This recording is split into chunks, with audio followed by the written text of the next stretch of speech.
Hey everyone, this is Chase, and I'm bringing you another episode of Chase the Deal with my co-host Ken Callahan. Today we're going to be talking about maybe a little market update. What else are we going to be talking about today? I think we'll talk about 24, what real estate's going to look like in 24. But before we do that, we kind of have to look at what 23 looked like and what happened. Yeah, for sure. I think 2023 was a year of ups and downs and heartbreaks, and there's a lot that went into 2023. It was a stressful year for sure. Compared to 21 and 22, I would say 23 was the first year that we really saw, I'm not going to call it a decline, but we saw some more stagnant buyers. Everyone was on the fence for, I don't even know how long. In my opinion, the smart people bought when the rates were high. Well, they're going to refinance. Yeah, the year started off pretty typical, I think, as the year progressed. But then as interest rates went up, as we know, that's when it kind of slowed way down. And so the rates, I think, hit in October like 7.9, right? Which historically, like we were at a 20-year low in rates. So people just, like you said, they stepped out of the game. I think in 2021, what was the lowest you saw? I think I saw one of my clients had a 2.3. Probably. Okay. Yeah. And then 2022 came around and we were maybe what? Fours, fives. Yeah. 23 comes around, we're low fives, I guess. To almost 8. And then it started off low fives and then all of a sudden increased to 8. Yeah. So I think that most buyers realized the high interest rates are here to stay until this year. And so we know that when interest rates drop, value and demand goes up, prices are going to go up, where multiple offers, especially with, I think the biggest issue is first-time home buyers. They don't have enough cash to compete with the other offers, so they end up having to lease, and an overpriced lease. Apartment complexes and corporations know that these first-time home buyers and millennials can't afford to buy until I realistically think, I don't know, closer to 30 is now, I think, probably the age to be able to purchase a home if you save up enough money. So they realize that this is kind of what's taken place. So I think the government and, politically, they want us to lease. I really do think that I think there's something to that, but keep in mind too, I read a statistic that when the rates went up that high, 85% of mortgage holders were a sub 5%. So that's why they stepped out of the game. That's why they decided we're not going to participate in this. Now, you follow anybody like a Tom Ferry or Brian Buffini or whatever, and they're always going to say there's a market within the market, right? And we know that. So we always know that somebody's going to be getting a promotion, moving out of state, moving into state, just changing. I can work from home now. So I've rethought what my configuration for a home is. Those were the buyers last year. It was out of necessity, right? It's not, I told a lot of agents, it's not that I want to, it's the I need to. Right. And that was 22 and beginning of 23. Right. As the end of 23 came, it was more of not a necessity, is more of a want. You found that home that you fell in love with, because sometimes you fall in love with that home and you're willing to pay a 20% interest rate on it and then refinance. Some people are like that. In 21 and 22, every single one of my clients had to have a home, and they had to have a home within 30 to 60 days because they were relocating or they sold their house in California or New York or out of state and had to have a home within 30 to 60 days. So the pressure was immense, and it made them have to compete against everybody else that was in the same boat as them. I mean, I think I wrote, my biggest offer I ever wrote was up here in Prosper into 2021. And we wrote it for $600,000 above list price. I believe the property was listed around 1.1. We offered around 1.7, and we still lost. We got second. That's insane. And I'm glad we lost, because we ended up going and get another home that, yes, we did offer above list, but we didn't offer $600,000. They just loved that home, and I guess everybody else did too. So it really set them up, and I'm really glad. And I talk to them to this day about, remember that home that we offered that on? Which is why they still take your phone calls. I didn't advise we do it, but when you don't have a choice, and there's no inventory on the market. I mean, in 21 and 22, we had like 30 homes in the area on market, and we had like 30,000 buyers. Oh, we had historically low inventory. Like we were having inventory was like 30 days, where a healthy market is 6 months. Right. So, but We had like 10 days. I think Yeah. it got down to like 6 or 7. It was incredible. And everybody knew what listing had just gone live because everybody was showing it. Right. And then it came down to who knows who, what agent knows what agent. I mean, I can't tell you how many deals I got done just because I knew the listing agent, and we were able to work a deal. which is why that's so important in what you do, and is that relationship.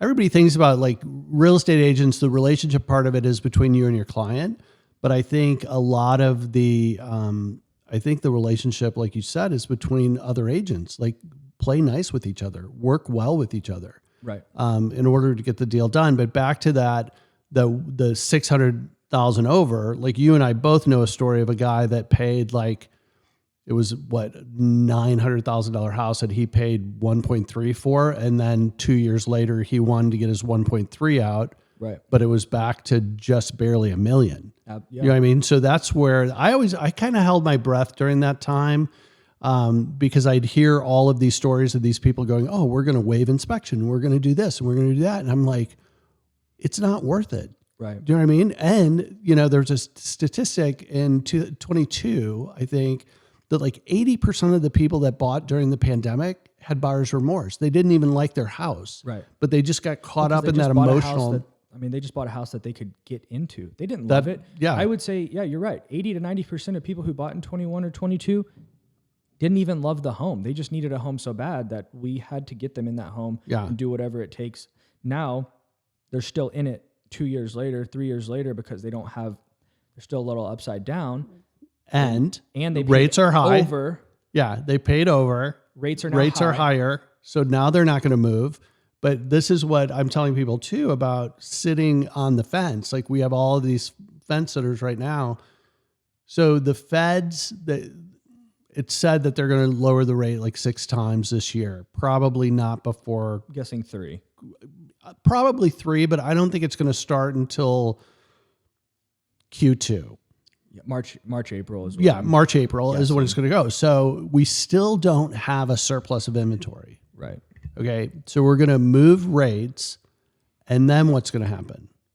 We're going to have little to no inventory. All these people that have been waiting for the rates to go down are going to jump back into the game.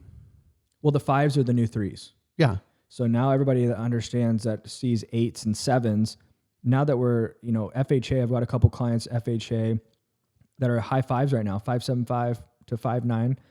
Conventional still low 6s to mid 6s, I think, with a good credit score and enough down. But yeah, you're right. I mean, and we go back to, I'm dealing with a client right now. We're trying to get them another home because they have to move. They paid $50,000 over list price in 2022, beginning of 22, to get in. So I think we paid like $550 for it. It was listed at like $500. Well, luckily that area has appreciated enough within a year and a half, almost 2 years now of them being in it, that we can now list it for maybe a little north of $550. But after, taxes and fees and everything, you're going to be in the red a little bit. yeah. So I think we're going to be dealing with a lot of that too. Oh, agreed. Yeah. 24, 25. Everybody who overpaid so much. And we've been dealing with it, but I think it's going to be a little bit more now, because how many Americans are locked in at 2-3% interest rate right now? Why would they sell their home? Yeah, and they're go not get gonna. Yeah. a 6 or 7% interest rate right now? Why? They don't, and they aren't going to. So at what percent interest rate will it take for those 2s and 3s to say, you know what, we can get a 4 right now, let's do it? Right. That is the gap we have to fill. And I think it's probably going to be high 4s. Well, I think Someone people in the 3s will just say, you know what, screw it. We love that house. We'll do a 4.75, 4.9. That's what I think. and I think people have to realize that it's not going to be 3% ever again. Yeah. Do you know what I mean? So I think it's taken them a long time to accept the fact that, we're going to be in the 5s. Like I think that's where we're going to land. We're going to land maybe Low 5s. mid 4s to mid 5s. That's just my prediction based on just what I've seen over the last 24 years in this industry. But yeah, it's Right after Christmas, I've had more phone calls. I picked up, I think, about 3 or 4 new listings coming up and about 4 new active buyers who are ready to contract. We contracted 1 today, maybe 1 tomorrow, and the other 2 coming up. But my point is that people are pulling the trigger now because they see that they can get qualified in the high 5s. They can refinance if we get in the low 5s down the road. But look, I think the smart people are definitely going to buy between now and end of February. If you wait till end of February, past the end of February to buy a home, I think you're really going to regret what you're going to have to pay then versus what you could have gotten it for now in January. The demand is going to be higher. Just talking to Highland Homes today down in Mansfield, they just did a $10,000 price increase on their homes because they sold 5 homes yesterday. and that's how that works. Tomorrow, and we contracted 1 today. Yeah, So after another couple more contracts, they're going up another 10. And exactly. they're going to start bumping up 20, 30. And so we're just going back to it. And I think if you can buy a home right now, buy it. Well, and I will think not regret too, it. so the ones that you want, new construction, right? So, and the other one that you're going to be writing is new construction. Yep. So I think it's important to talk about that and what that process is like. I started my real estate career in 2000 in new construction. I was selling new construction. So I know exactly what you're talking about. As a neighborhood does well, we increase the price. Right. But right now, it's the new construction part of it is where people, they have some time, right? So like, how long is a new build now? New build, around 2,000 square feet, you're looking maybe 7-8 months. 3,000 square feet, I'm going to guess 9-10 months, depending on the builder. But yeah, what I think right now, the smartest thing to do is either go the new construction route, in my opinion. Now, unless there's something, the luxury home buyer, completely different conversation. If you're sub maybe 750, in my opinion, go new construction because they've got incentives right now. I know every builder has some type of incentive right now. American Legend's offering a $30,000 towards closing costs, interest rate buy down. Highland's got $40,000, or now it's $30,000. They just dropped it. $30,000 towards design center, $20,000 towards closing costs, $50,000 they're giving you to just contract on a home. What I think the smartest thing to do is to go find a lot in one of these newer communities, if you are wanting to buy a home, and build it. I think you should build right now in the sense of you're not worrying about the interest rate right now. You're not going to lock in the interest rate until usually 60 to 90 days out from closing. It's going to take 9 months to build the home. Well, guess what we're going to be in 9 months? Low 5s, maybe high 4s, depending on what the government wants to do. Leading up to this election, I think is going to be crazy. So you contracted a home today at $500,000. Takes 9-10 months to build. Right around September or so, you're closing on it. You're locking the rate that was in July or August, right before the election, which is, I'm assuming, going to be the best interest rate time. You still contracted at that price. You're not going to have an escalation clause depending on the builder. So you contracted 500. That home is now worth 550, maybe between 525 and 550 by the time you're closed on it. But my point is now you have instant equity on the home. You contracted early against no multiple offers. You didn't have everybody else competing against you. If you were to contract 9 or 10 months from now, you're going up against 20 people. That $500,000 home is now $550 to $600, and you're priced out. Right. And it's a rabbit hole that you're just going to. Well, and I was going to mention, you said it first, is you're already going to have equity in the house. Right. Like we've already talked about that. Is how many price increases does that builder have, and how many are they going to have within the next 8-10 months until the house is complete? So you're instantly building equity, and your price is locked. You have a contracted price for the house, right? So that's not going to go up anymore. So I always thought that new construction, I think it's great for a lot of people, and I think it's in our area. So everything has moved so far north. Do you know what I mean? Like we're sitting in Prosper, and then you have Salina, Gunners, the next big place to build. Yeah. But people are also working more remote. People aren't having to commute downtown, Right. you know, or so, you know, that's kind of it's not an issue anymore. Location and commute, really. I, not anymore, but I do see more people going back into the office now. Really? I think commercially, I guess you could say, in the commercial world, we've got to have people going back into the office. These leases have got to be. I agree filled with. up. Yeah, I agree with Look that. at San Francisco. I'm pretty sure they've got like some of the worst tenant occupancy right now. Nobody wants to live out there. New York, I think, struggled with it for a little bit. I think they're back now. I'm not sure. Those aren't my markets, but I think we need a happy medium of stay at home versus going into the office. That's what I think. I think everything needs to be healthy. Interest rates need to be healthy. I think in the 5s is healthy. If we could just ride out the 5s for a little bit, I think we'll be good. I think that is where realistically they need to be. If we drop down to the 3s again, we got to go back up to the 9s and the 10s.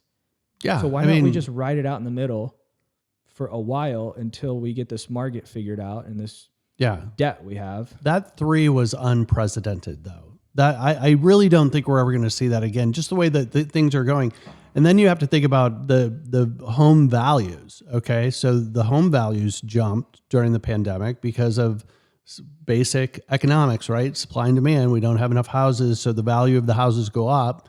But we're still seeing them being maintained. But how much those values? How much more appreciation do you see a home having in this area in Collin County, Denton County? Homes are really, I mean, I was speaking to an agent the other day about some townhomes down the street. And I asked her, I was like, what do you think about the townhomes? Just because I always love to talk to different agents and get their advice and their expertise. And she said they're maxed out. She thinks they're close to being maxed out. Unless we go back to the 3s and then we get into multiple offers again, then yeah, they're going to go up. But these townhomes wouldn't be a good investment for my client just because they're already reached some of their max potential and their value. Right. And then you have maintenance. And then you've got maintenance and everything. So if they had to turn around and sell it due to job relocation or something, they'd be in the negative. Right. Because they overpaid. So I think we're dealing with a lot of that up here right now. It's unless we just have a new standard for home pricing, a new standard of like, all right, I guess $2 million gets you a single story American Legend in Windsong Ranch. But that's kind of, yeah. Unfortunately, that's not too far from the truth. Do you know what I mean? Right. Like it's $1 million. At least one all day long. So 2 stories or 1, 2, 1, 3, depending. But you have to realize that there are people, you know, I know a young couple, both teachers, both in education. They bought their first house, 1,500 square feet, probably a Fox and Jacob or a Centex. A lot of people don't even know what those companies are anymore. What year? What year did they buy? The house was probably built in the late 80s, and they bought a year and a half ago for $315.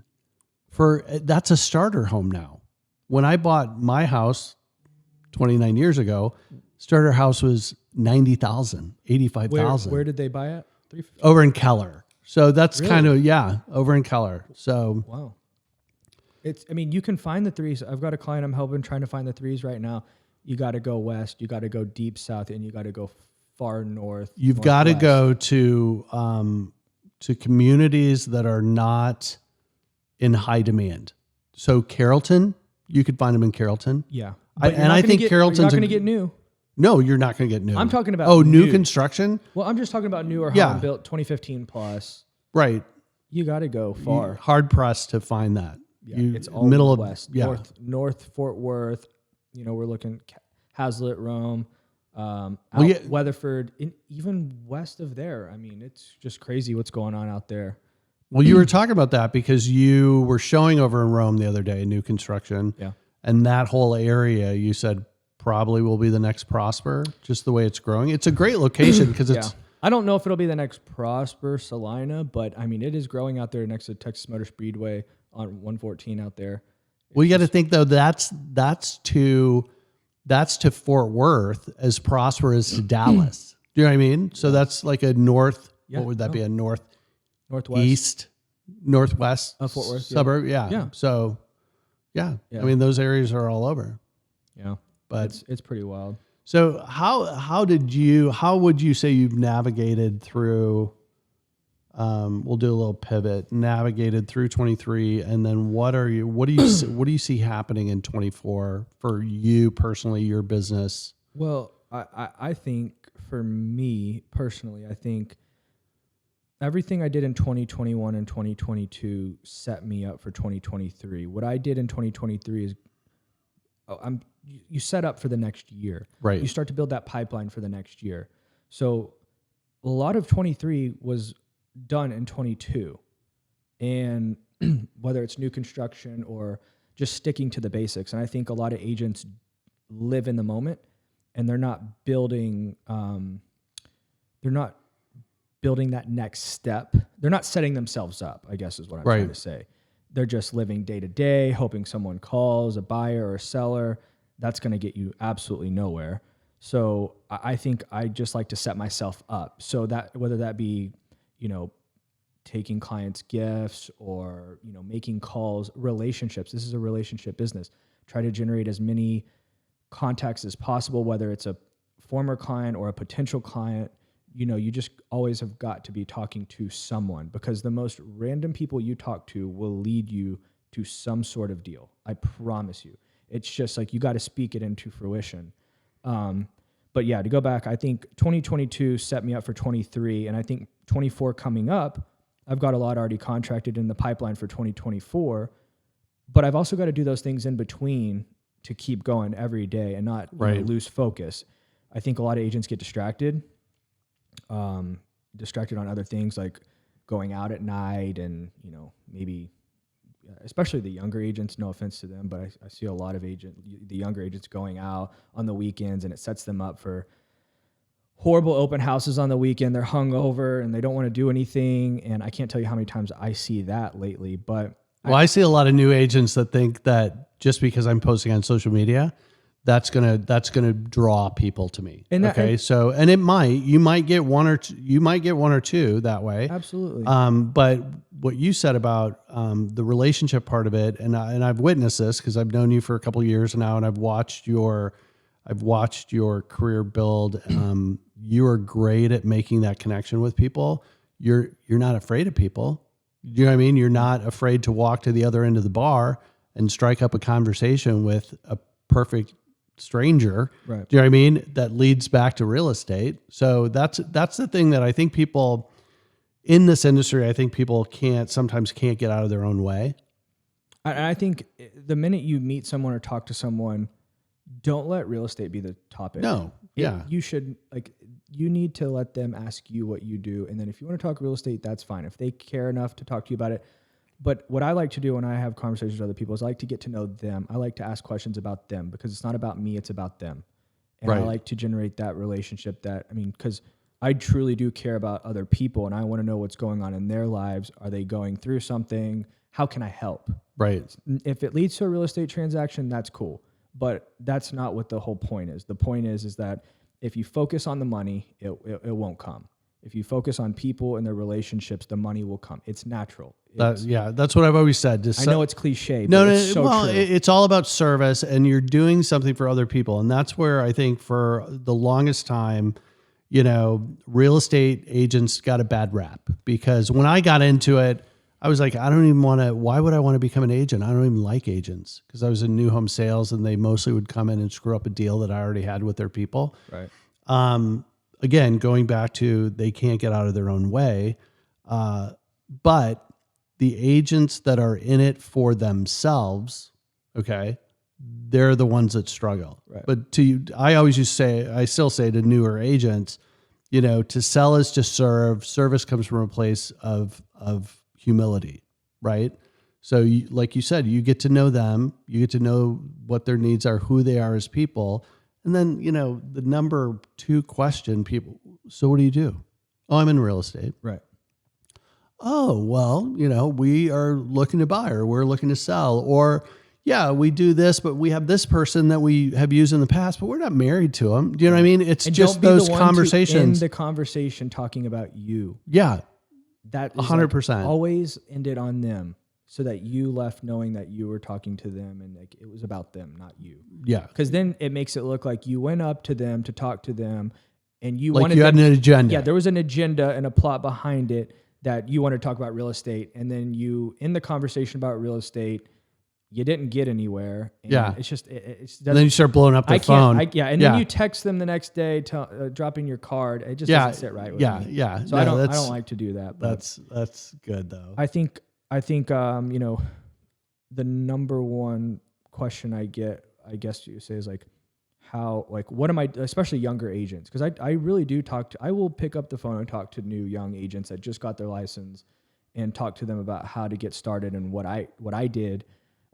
What I did isn't going to work for everybody, but at least I can share what I did. There's no new book that I wrote to get new business. Like it's this, what I do is the same thing that everybody else is doing that is at a crazy elite level. Yeah. I think one of your keys to success is your availability.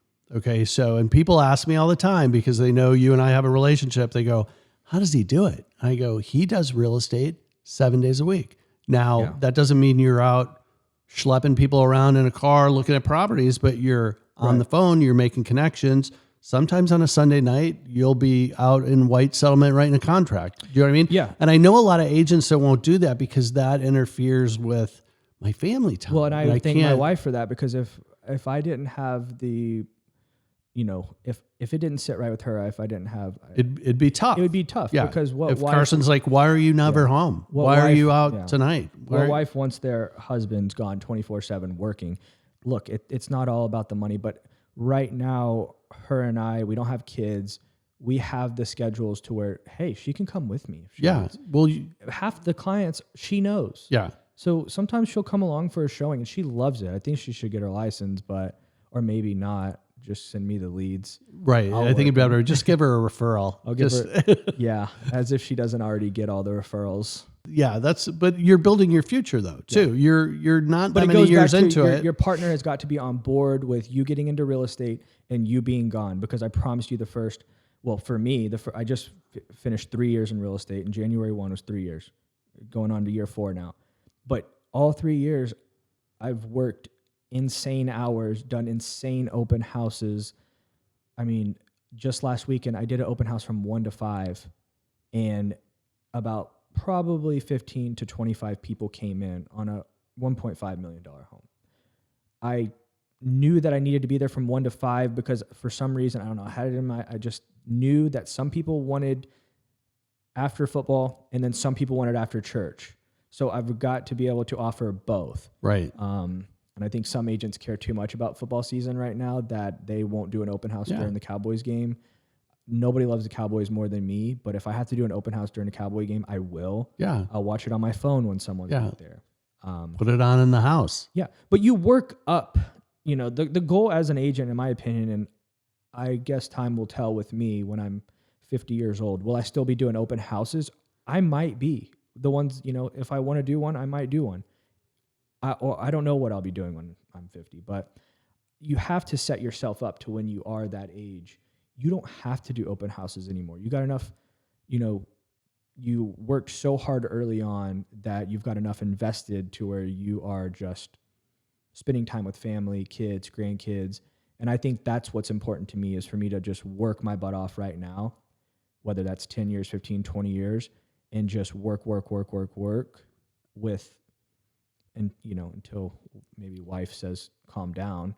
Well, you start having kids and your priorities are going to change. But right. I think, you know, when you're 50, you're going to have young agents like you, just like you've done in the past, going to top producing agents and saying, hey, could I hold this open for you? Right. And they, you know, love the ambition and the drive, and, you know, I would love for you to hold this $4 million home open for me this weekend.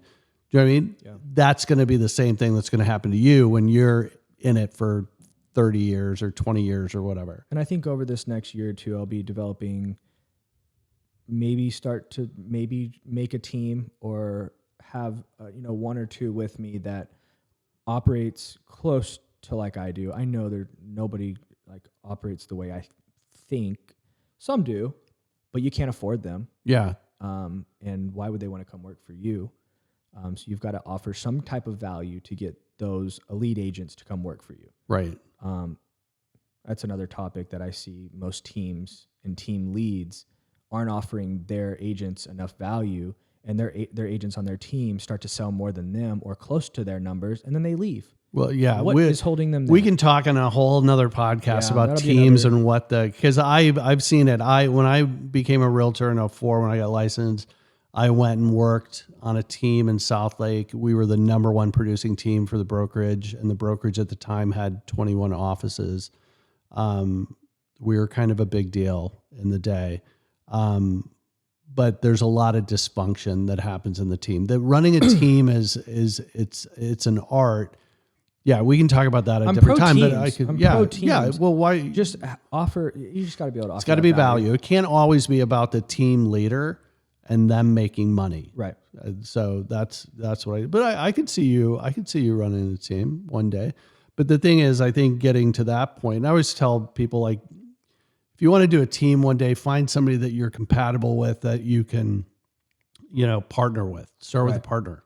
Yeah, I like that. And, then you identify, because you're a good judge of people. So you can assess somebody and see what their potential is. And, if this person, I do it. And what I do, I'm like, okay, I'll see a new agent and I'm like, what's their potential? And I can sit down and have lunch with them. And by the end of that hour, I can tell you if they're going to make it in the industry. Exactly. Okay. So you can usually tell with like in the first 30 minutes. Yeah. Yeah. Well, it's Talk to true. somebody in general. Yeah. Anyway, but that's good. So let's talk about branding and the importance of branding, because I think you do a pretty good job of it.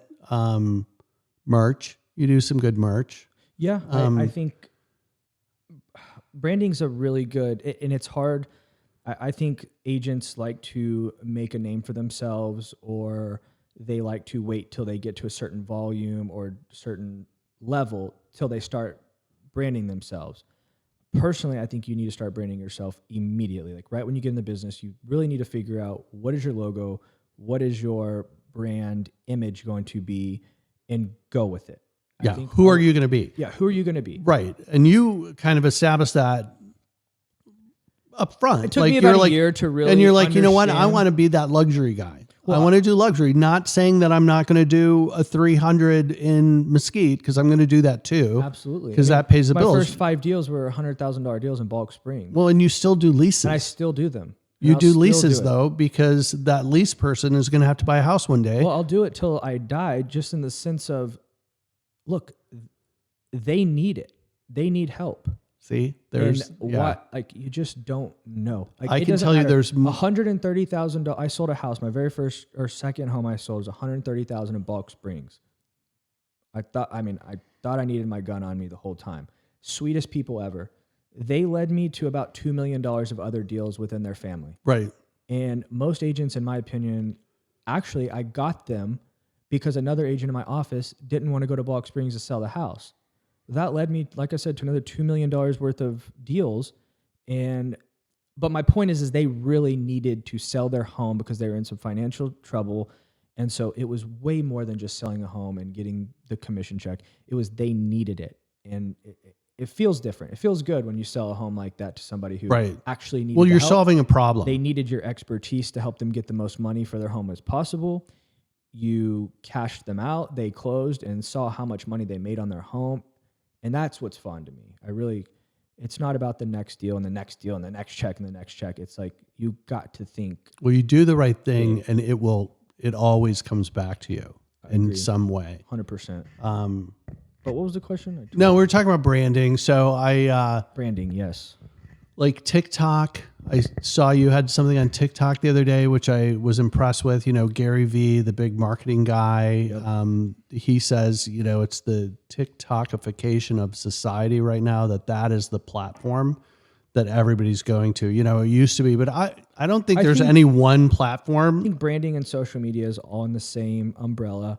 I think what I see lately, and this is just my opinion, some people probably won't agree with me, but I see a lot of cheesy branding.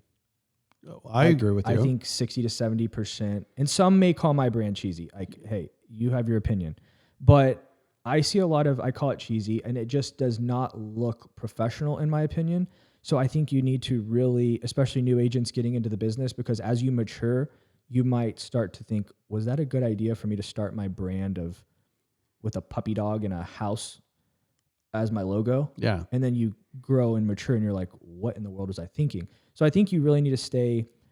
I chose something very simple. It started with the CD, just my initials. And then as I grew, I realized I needed my name on it because more people were asking what CD was, which was good. That was the whole point of year 1 and year 2. What is CD? Right. And then so people would, more talk. And then I was like, you know what? I think we need to have my name underneath it, and that would help the branding as well. And it has. And I just kept it black and white. I don't really do any colors, or I don't have a house over it.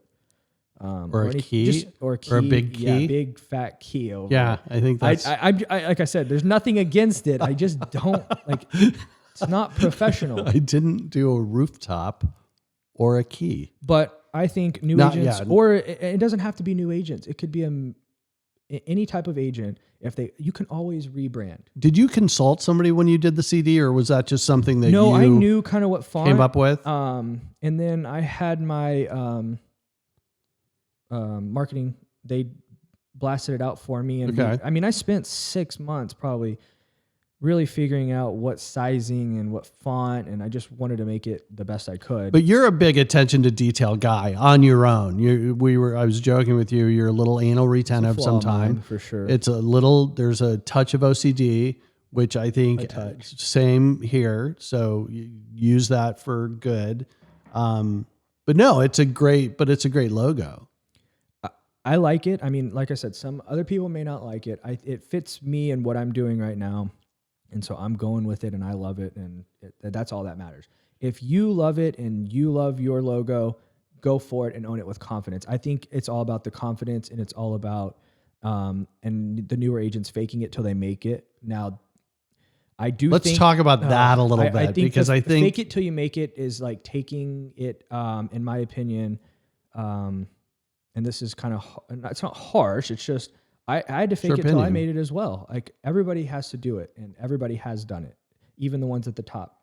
And I think a lot of agents are, the videos and the TikToks and everything is getting a little out of control, in my opinion. A lot of people, are making it seem like those are their listings, and it's, upsetting a lot of agents. I've been in those situations before, so I completely understand both sides. I do respect the hustle of going and getting the videos done and making a real good montage. But if you're going to do it, I think do it with quality. Don't just go in there with your iPhone and do a house tour and edit it and clip it. I was talking to Chris, the producer for the podcast, and he was telling me, we were talking about the quality. Invest the money up front so that you can get the good return. If I do understand, like, some people use the free, use free as much as you can, free marketing, TikTok, Instagram, to get some, monetization, but invest the money into what you are wanting to do so you can get the better return. So if that is social media, get the best phone, get the best camera, whatever you need to do. Hire somebody to edit it for you. I promise you it will return better. It'll get more views. It'll get more clicks. Don't just go in there and just put up a house tour. Well, and you don't want to become an editor, right? So you don't want to spend and this is why I see agents do it all the time. Is like, I put a video together, then it took me 2 days to edit it. And I was like, that you wasted 2 days in real estate by trying to edit a thing. That's not what you're here for. Film it, delegate it. Yeah. Wait till it's done. I don't shoot any of I used to, but then I started realizing that I needed to delegate and do it professionally, because even when I got into the business, I was doing the whole reels and, getting the following from the reels and that. And then I started to realize I don't want to be known as the real guy. Right. That hurts my brand and that hurts my value. So then I started delegating and started only doing my listings and only doing select homes that I want to sell or am selling. I wasn't just going to go around and film a bunch of homes and put them on my feed. Right. Because my feed, you need to have a quality image. If a multi-million-dollar buyer is going to research you, they're going to go to your social media, Facebook, Instagram, and they're going to see what kind of homes do you sell. What is your They're also going to see how drunk you got last weekend. Absolutely. So I was going to bring that point up too, because when I'm looking at agents, the first thing I do is go to their social media. My brother, who was in law enforcement for years, and if he had a new candidate that he was interviewing for his department, he would go to their social media. And He said, I could, within 10 minutes, 5 minutes, 3 minutes, I can figure out that's not the person for me. But back to your videos. And the thing is, like, you had one on TikTok the other day, and it's kind of like a drone footage of my Normandy listing. Beautiful house, but you're not in it. And that's what I think that's what I like, because I will see some of these newer, younger agents that they're the star of the video. Right. Do you know what I mean? Like, it's not look at the house. It's more look at me. Right. Do you know what I mean? I'm like, you need to step out of it. Like, and I think it's 50-50 with that. If you've got a nice luxury good listing and you want to be in the video, just do a quick intro and get out. Right. Exactly. Yeah. I agree with that. That's the way I look at it. Yeah. But yeah, that's kind of my take. Back to the social media thing and the branding, keep it minimal, keep it simple, keep it luxury, black and white. If you want to have a color here and there, that's fine. But I think that's going to help you grow, and that's going to help people attract to you. Right. Look at the biggest brands out there. Look at Nike. It's a Swish. Nike. Swish, black and white. Yeah. That's it. Less is more. Like, that's a design element that has been forever. I think it was. Less is more should be how an agent should look at their career or look at what they do in real estate. And less meaning, don't try too hard, because that will shoot yourself. Yeah. Well, it shows. And a lot of people just have fun with it. And really, I think it depends on where you want to go and where you're at in it. Because there are agents that I see that have great fun with their social media, and they're fun. And I know them. I've met them. They're fun people, and that's fine, because that's the image they want to portray. They're not doing anything by accident. And it's intentional. There's some agents out there that don't care about the $10 million plus. Right. That's not the clientele they want to attract. That's not what they want to do. Look, you will find your niche and you will find where you fit. And for me, I haven't really found that. I'm still working $200,000 deals, and I can work $200 million deals. I mean, we sold the Aspen house for nearly $12 million. The next day we're turning around and we're doing a $200,000 sale. Like, it doesn't matter. Well, the thing with that is it's confidence, though. You have to believe in yourself. So you have to, which I love. Damone shared it, right? Yeah. Bet on yourself. You have to know who you are.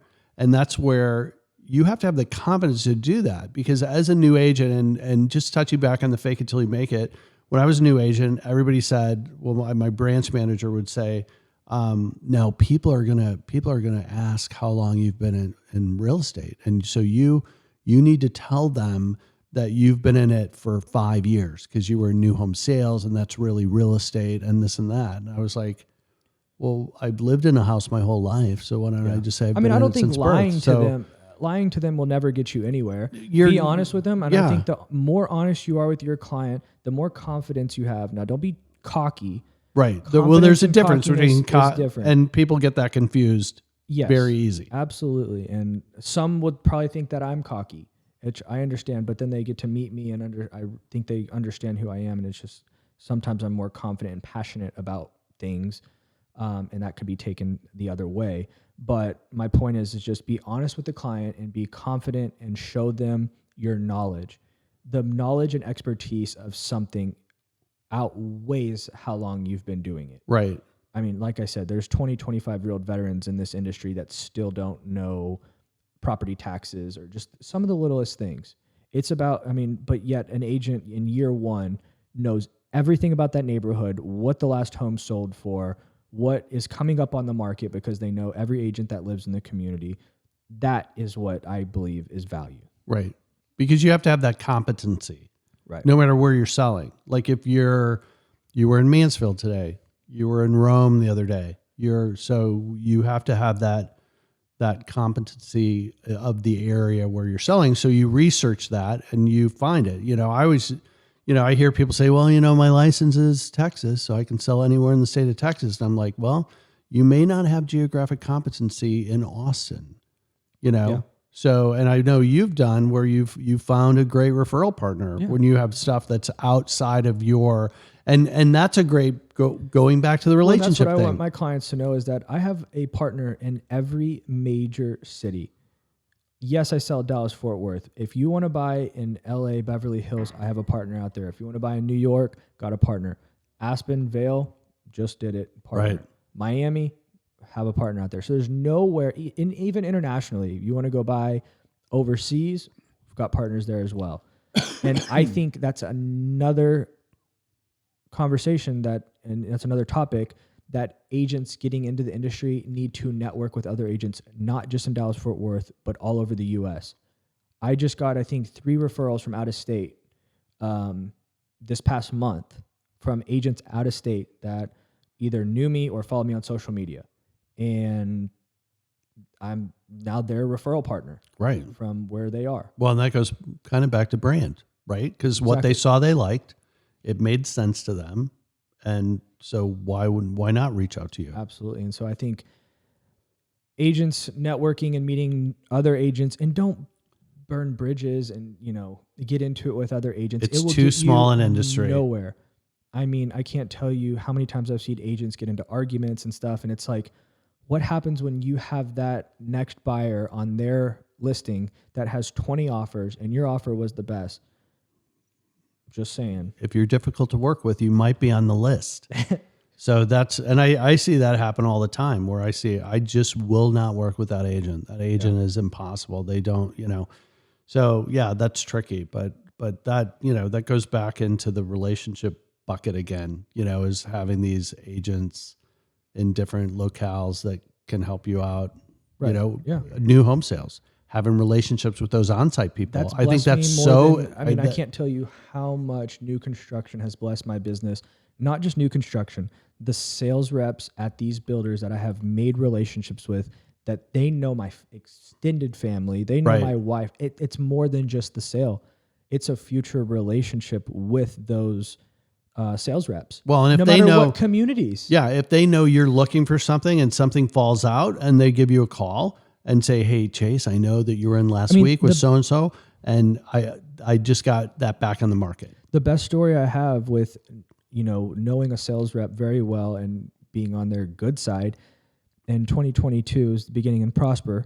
I had a client who wanted to build a specific home on this specific lot, and it was available. However, there was a 150 person wait list that they had to go through before my clients to potentially contract. It was around 1.3 million. I made a phone call to the sales rep there that I already had a relationship with because I'd already sold there and he knew how I operate. I mean, I got a call back within 10 minutes and he goes, "It's yours if they want it. Tell them to bring a $100,000 earnest deposit check in and it's yours. We just moved 200 people behind you for your clients to get this lot." Contracted, brought in the check, and now their home's worth like $150,000 more than what they bought it for. Yeah. So that's a prime example of just always treating the sales reps right. They work just as hard as you, and they work. Honestly, the sales reps work harder than most realtors. To be honest, I mean they're there. Yeah. They're there 6 days a week. Some of them are. Well, and having done both, I can speak to that And because weekends. you're only selling what you have in this neighborhood, which might be 8 floor plans and each have a couple elevations to them. So, that's all you have to sell. So you have to sell them. You have to make sure the neighborhood's right. You need to make sure the lot's right. You need to make sure so it is tough to where an agent, I mean, I can find you a house in the Metroplex, sure. Right. So that's a little bit, yeah, they've got but they do well. I mean, they're compensated for what they do. They're definitely compensated. They make a great living if they sell. But If they don't, you got to work probably your ass off to get the money, and Yeah. that's just what I You'll what be I believe in. replaced if you're, Yeah, you'll be replaced really quick because there's somebody always behind you working 10 times as hard as you, ready to take your spot. Yeah. And so the minute you mess up, peace out. Yeah. I agree with that. What else is on your So what are you list looking over- for? I don't just like 24. Like what are your, Oh, 24. I mean, like, do you, I have a business plan of what I would like to do in 24. 23 was a record year for me. However, we had a lot of hiccups with everything going on in 2023 with, switching over brokerages and just going through all of that. And so it was good. I learned a lot while I was there, and I learned the ins and the outs. And so I took it as a positive, not a negative. absolutely. It led me to deals that Well, it led you to where you are. led me to where And I think am. you're where you need to be. I matured so much in that time period. in my I opinion, witnessed from- that. Yeah. From, what was it, May to September? Yeah. I matured a lot, I think, in that time frame of going through all of that to now where I am today. And it's by far helped me. So I look at it as a blessing. And, unfortunately it didn't work out for me, but it is what it is. Not everything is meant to work out. Sometimes it's just a step to get to where you need to be. Now, I've seen your office here. So you have this big whiteboard, which I'm always impressed with. And you have probably, I don't know, 50 names on it or more in different categories. Like, so talk about that a little bit. All my off markets labeled. I've got all my buyers that I'm working with, whether they are active or not active. I like systems, but systems can sometimes get so complicated that you overthink. I like pen and paper, and I like my dry erase board. I like to have it all on there. I know who to follow up with. I know who closed. I know when a closing is. I know when to follow up. So I love my dry erase board. I've got a lease section, a buyer section, a seller section, off-market listings I have or that I know of. In case someone pops up and needs it, it's right there. And I'm always marking it, crossing people off, adding new people. So that's how I kind of stay I don't sane. know too many agents that have that, though, to be honest. And to be honest with you, not been in a lot of their homes, so I don't. But it's just, to me, it's like having a war room. Do you know what I mean? Like this is what I plan on doing, and that's how you're going to get to your goals. And I'll right? separate them by like city or county of like who's looking for what. I got Damone, Devin, and some of my other guys. They're all kind of in the same area, so I'm really focused on that. It just depends on who the client is too. But I've got it sectioned off. I think I need another one. Another board. Just do the whole wall. Well, it's funny I because actually should do that. you should just make the Make a whole media room. But that's my jersey wall for all my clients, so I can't mess that up. Yeah, that's. But I could tough. make the media room I'm sure. my jersey wall. Oh, yeah. I don't know if Carson will let me do that. Probably not. Nor in the dining room here. Well, I just found out the other day that that's my office, but we share the computer because she does her business on that computer. Right. Well, that's not her aesthetic. So I messed up by buying my furniture. We should have talked about it. Oh, got you. She goes, yeah, we're gonna need to get a new desk and a new chair because this is my office too. I'm like, Oh. she doesn't have two other offices in the house already, but Well, you've got this house, and there's plenty of space is at definitely- this point. it's a blessing for sure. But 24 is going to be a huge year.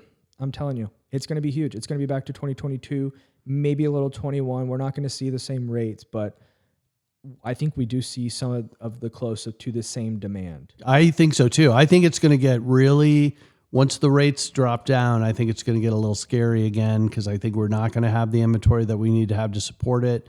We're still getting a great influx. Like we're so blessed that we're here in North Texas because there was a stat a while back. I don't know how good it is anymore that there's like 100 people moving to North Texas every day. Yeah, the amount of companies that are moving here. I just think if you're on the fence, if you have questions, give me a call. I think you should buy in 2024 because 2025, I've heard from economists and industry experts and lending that they think 25 is going to be crazier in 2024.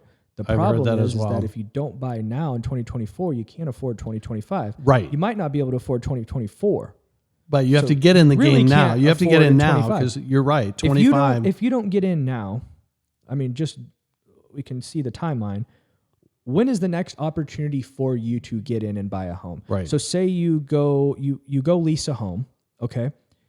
And it's obviously overpriced and the demand is up. I mean, I was doing multiple lease applications in 2022 last year on homes that were we had to go $500 to $1,000 over on some homes because there wasn't enough inventory and the rentals that went up that were quality went quick. So my point is that we may go back to that. You may be overpaying for an overpriced already lease. You're going to sign at least a 12 to 15 month term. That's going to set you into middle of 25 or beginning of 25. You've already lost a year to a year and a half of equity, or at least security is what I'm going to call it. Right.